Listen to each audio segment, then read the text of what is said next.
afternoon. I'm Juhan Jung and you're watching MediaPlex Live at 1.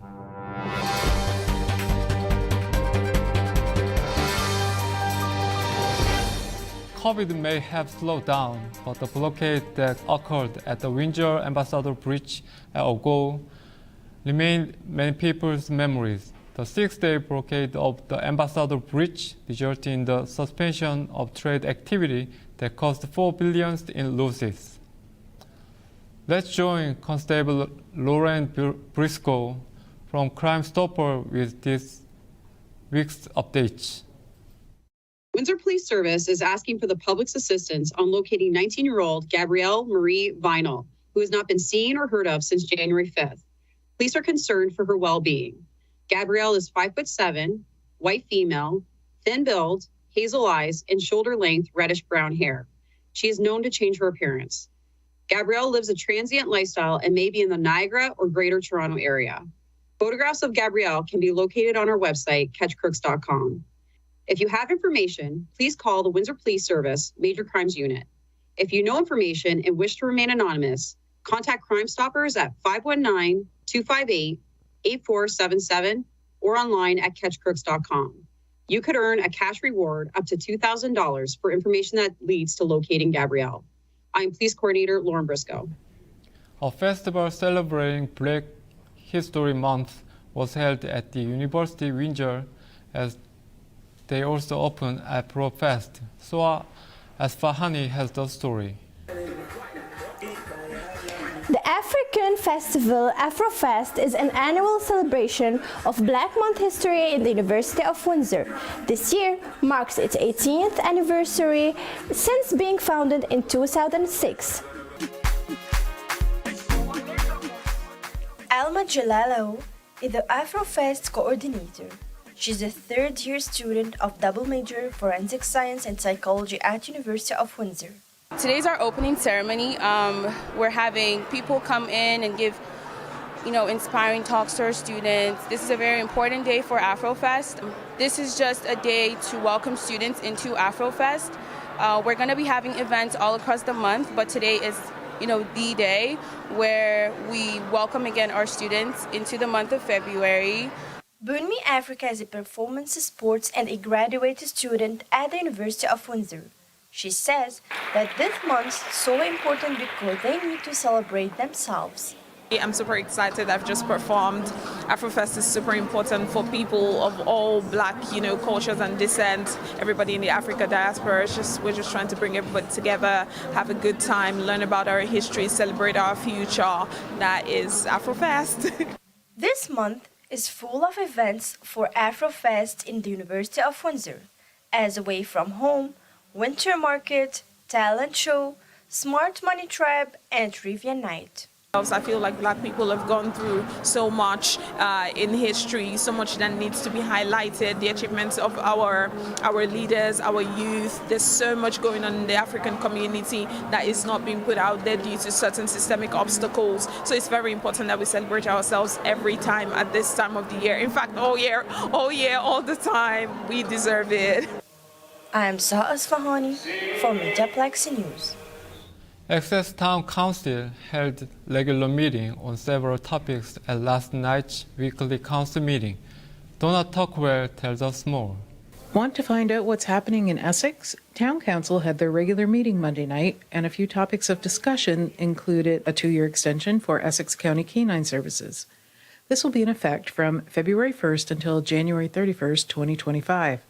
The cost of the program has increased by $7,000 from $28,000 to $35,000. Obviously, with the nature of the job is to drive, and with the fuel expenses, an increase was expected and it was budgeted.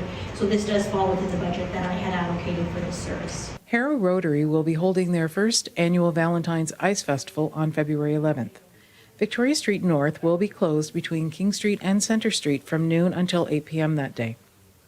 The annual summary for economic development was received into Council showing positive results with $195 million for construction value in 2022.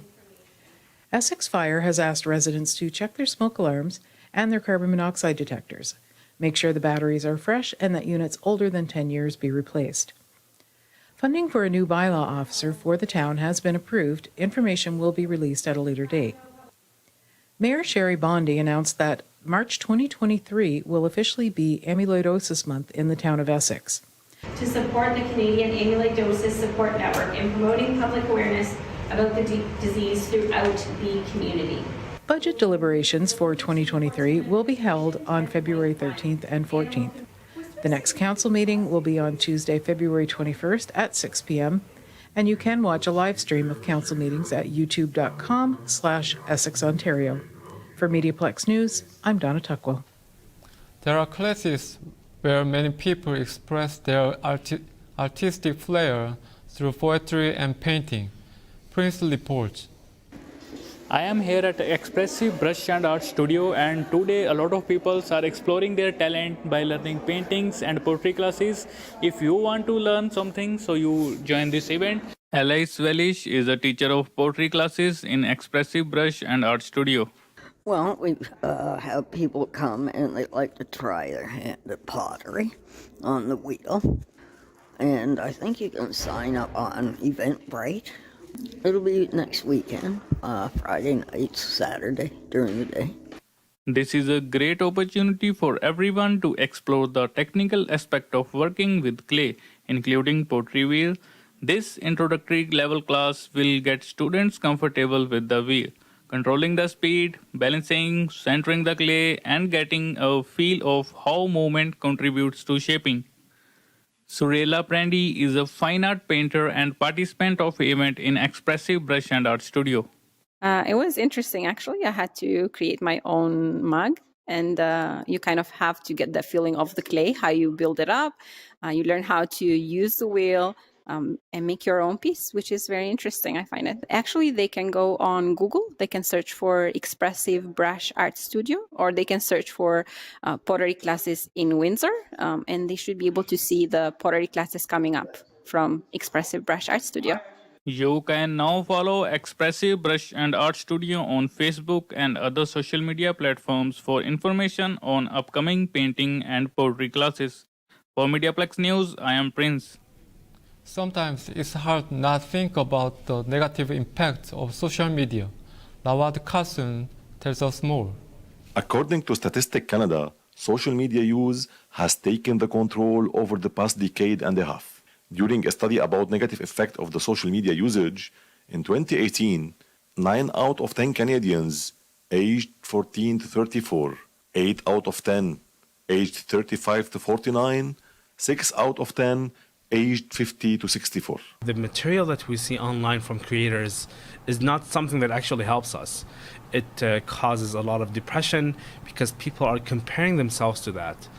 You see a lot of young girls are watching influencers and they try to mimic them and live a similar lifestyle. This high usage of social media examined outcomes that affected the Canadian health.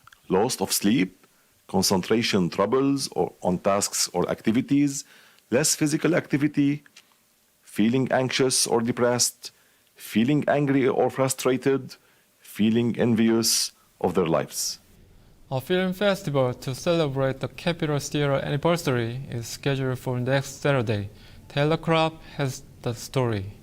A mainstay of downtown Windsor will celebrate its 100th anniversary next Saturday. Known for its plays and film festival, the Capitol Theatre will hold a Capitol Legacy celebration on Saturday, February 18th from 10 a.m. to 7:30 p.m. The celebration is partnered with groups like WIF and Museum Windsor. Scheduled events include tours of the Capitol Theatre and screenings of Disney's Snow White and the Seven Dwarfs. Even after 100 years, the show is still going on at the Capitol Theatre. I'm Tyler Clapp for MediaPlex News. Samajit Singh is here, and he has our weather forecast. Samajit? Last week cold weather is behind us, and this week is going to be a bit warmer. Today there is a chance of shower with a high of 7. Wednesday is going to be mainly sunny with a high of 4, and Friday you will see rain with a high of 7. Back to you. Thank you for tuning in. I'm Juan Jung, and you have been watching MediaPlex Live at 1.